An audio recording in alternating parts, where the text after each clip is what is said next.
Hello, everyone. Welcome to Sarbat Real Estate. And if you're ready to build a listing based business that doesn't rely on luck, referrals, or waiting for your phone to ring, then you're in the right place. This is your session for working on expired listings. Today, I'm going to show you exactly how to become the agent who understands what went wrong, positions with confidence, and creates a plan sellers can finally believe in. We'll cover everything from how to pull the right data, what to say in the first 7 days, how to handle objections without being pushy, and how to build a follow-up system that actually gets results. No fluff, no outdated scripts, just what works. Let's get into it. Every expired listing is a signpost that says, "This homeowner wanted to sell. They just didn't have the right strategy." And that's where you come in. Let's get clear on who you're really talking to.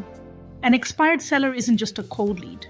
They're someone who already tried and failed to sell their home. That creates emotion. Most are feeling frustrated it didn't work, embarrassed their home sat on the market more than they expected. So don't start with a script. Start with curiosity. What was your original goal when you listed? What did you feel didn't go right last time? If this sold in 30 days, what would change for you? And then stop talking. Let them answer.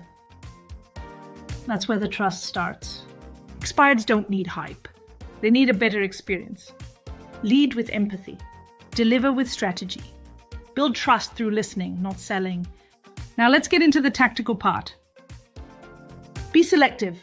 Learn how to target expireds that align with your brand and are ready for a better experience. To work expired listings effectively, you've got to start with the right data, and that means being intentional, not just pulling the list and dialing blindly. Look for residential listings that expired in the past 7 to 30 days. That window gives you the highest chance of reaching motivated sellers who haven't relisted or emotionally checked out. Anything older starts to cool off. Anything too recent and they're still processing the frustration. Stick to your ideal price point. If you're building a brand around listings at $860K and up, don't waste time on $225K listings that don't align with your marketing or your goals. Every lead you pursue should move you closer to the business you want. Use a reputable data source. MLS/LTSA are solid options, and always check for do not call compliance. That's not just a legal issue, it's a professionalism. You're showing up as a listing specialist, not a solicitor. Before you start reaching out, take 5 minutes to scan the listing and tag it. Look for properties with long days on market, poor photos, vague descriptions. Description is very important, don't overlook, acknowledge it. Those sellers are more likely to still be frustrated and open to a new conversation. Once your list is dialed in, you're ready to move.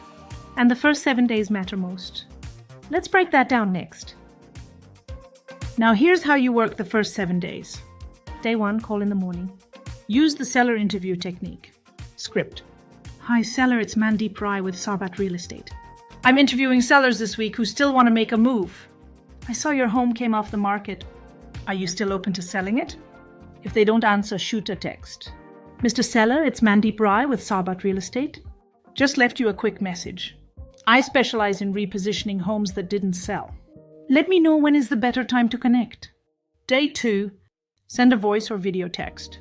Make it 20 seconds. Look into the camera and say, "Hey seller, Mandeep Rai with Sarbat Real Estate here. I help sellers who didn't get the result they deserved. I saw your place at 1234 88th Ave. I've got a few thoughts. Let me know if you're still open to selling." Day 3, send a value-driven email or mail. Subject line. Why homes like yours aren't selling in Vancouver, Surrey, Langley, or Delta? Mention their area. In the body, break down market timing, pricing traps, and poor marketing, and include a link to book a call with you. Day 4, if you're bold, go knock on that door. Drop a packet that shows why homes fail and how you market differently. Day 7, call again. This time offer a marketing audit. Mr. Seller, I took a look at how your home was marketed. There are a few key gaps I'd love to show you. Want to do a quick strategy session this week? You're not winging it, you're walking in with insight to help seller. Learn how to analyze expired listings like a strategist, not a spammer. Before you make that first call, do your homework. You're not just calling a lead, you're showing up as the only agent who actually understands what went wrong. Take 5 minutes to scan the property online. MLS, Google, tax records, even their social media if it's public. You're looking for clues that reveal motivation and where the listing failed. Was it overpriced? Were the photos terrible? Was the description weak? Or trying too hard? Did they list during the slowest part of the year? This intel helps you frame the conversation around their reality, not your pitch. And once you've done the research, tag it in your CRM. Hot Nurture watch list. Whatever system you use, just make sure you're not guessing next time you follow up. Doing this upfront earns you trust faster and positions you as the agent who actually knows what they're doing. This isn't about chasing, it's about staying top of mind. Use Maggie's proven timeline to build rapport, show value, and win the listing. Here's your follow-up cadence. Screenshot this if you're watching. Day 1, call and text. Day 2, video text. Day 3, email. Day 4, door knock. Day 7, call again. Day 10, email with a case study. Day 14, I have buyers who missed your home call. Day 21, text check-in. Day 30, final re-engagement call. This is a campaign, not a one-off call. So stay committed, stay organized, and trust the process.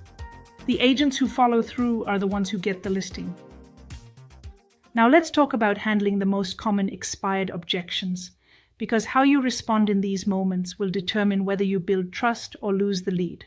When someone says we're taking a break, don't push, just pivot. Totally respect that, but if the right buyer came along in the next 30 days, would you still want to hear about it? This reopens the door without challenging their decision. If they say we're relisting with our last agent, cut through the surface with got it. Quick question. Are you doing that out of loyalty or because you believe they'll deliver a different result this time? That question gets them thinking and creates space for you to show what you would do differently. And when they say we're going to rent it out, acknowledge, then shift to strategy. That can definitely be a smart move. Would it help to see how the rental numbers compare to what you'd walk away with if you sold today? This shows you're thinking like an advisor, not a salesperson. The key with all objections is simple. Don't argue. Don't convince. Ask better questions. Guide the conversation, because expireds don't need pressure, they need a plan. No silver bullets here, just systems. Discover how to transform expired outreach into a consistent and scalable habit that drives your business. Set your daily block. Minimum 1 hour every single day. No skipping.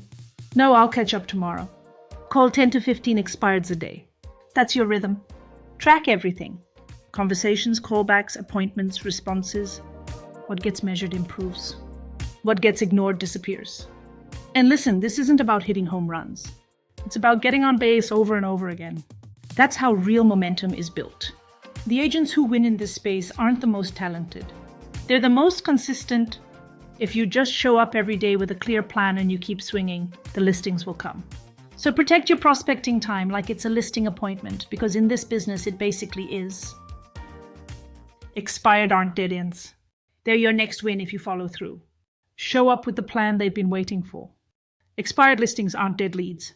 They're missed opportunities, just waiting for the right agent to show up with clarity, strategy, and confidence.